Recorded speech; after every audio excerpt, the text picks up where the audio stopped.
السلام علیکم ورحمۃ اللہ وبرکاتہ نحمده ونصلی علی رسولہ الکریم اما بعد۔ آج کا سبق سن لیجئے۔ حضرت سلمان فارسی رضی اللہ تعالی عنہ روایت کرتے ہیں کہ حضرت محمد صلی اللہ علیہ وسلم نے ارشاد فرمایا کہ بلا شبہ اللہ تعالی کی ذات میں بہت زیادہ حیا کی صفت ہے، شرم کی صفت ہے، اور وہ بغیر مانگے بہت زیادہ دینے والے ہیں۔ جب آدمی اللہ تعالی کے سامنے مانگنے کے لیے ہاتھ اٹھاتا ہے تو ان ہاتھوں کو خالی اور ناکام واپس کرنے سے اللہ کو شرم آتی ہے، اس لیے ضرور عطا فرمانے کا اللہ تعالی فیصلہ فرما دیتے ہیں۔ یہ حدیث ترمذی شریف میں ہے۔ تھوڑے سے تشریح سن لیجئے کہ اللہ تعالیٰ سے دعا مانگنے والا یہ بہت بڑا خوش قسمت ہوتا ہے، جسے اللہ تعالیٰ دعا مانگنے کی توفیق دے دے، مناجات کی توفیق دے دے، اور اپنے سے باتیں کرنے کی توفیق دے دے۔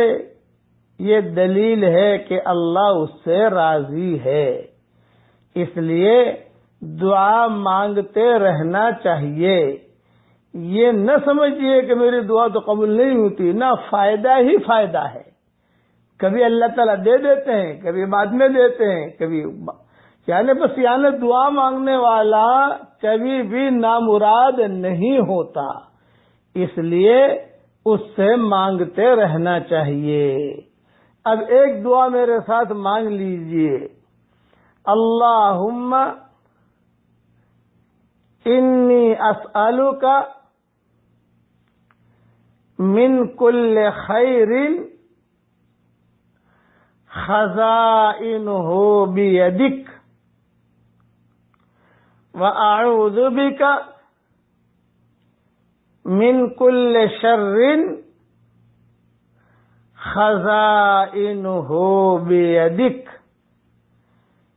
ترجمہ پڑھ لیجیے، یہ جملے عربی کے ضرور پڑھ لینا۔ حضرت محمد صلی اللہ علیہ وسلم کی زبان سے نکلے ہوئے الفاظ کا نور ہی الگ ہے۔ یہ حدیث کی دعا ہے، ترجمہ بھی پڑھ لیجیے دھیان کے ساتھ۔ اللہ سے مانگیے، اے اللہ، تیرے خزانے میں اور تیرے ہاتھ میں جتنی بھی خیریں ہیں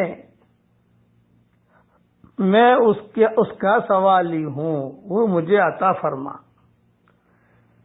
اور تیرے خزانے میں اور تیرے ہاتھ میں جو تو نے برائیاں رکھی ہے، عذاب ہے، بیماریاں ہیں، اور جو بھی شر کی چیزیں ہیں، اے اللہ تو اس سے میری حفاظت فرما۔ یہ دعا مانگتے رہنا چاہیے، تو اس میں ساری خیریں آ گئی الحمدللہ، اور برائیوں سے حفاظت آ گئی۔ اللہ تعالی ہم سب کے لیے یہ دعائیں قبول فرمائے۔ یہ سبق اس وقت میں مدینہ منورہ سے ریکارڈ کرا رہا ہوں۔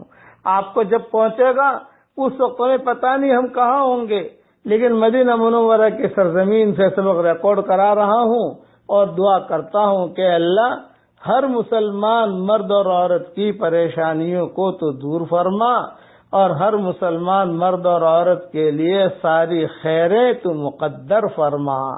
آمین آمین۔ والسلام علیکم ورحمۃ اللہ وبرکاتہ، وآخر دعوانا ان الحمد للہ رب العالمین۔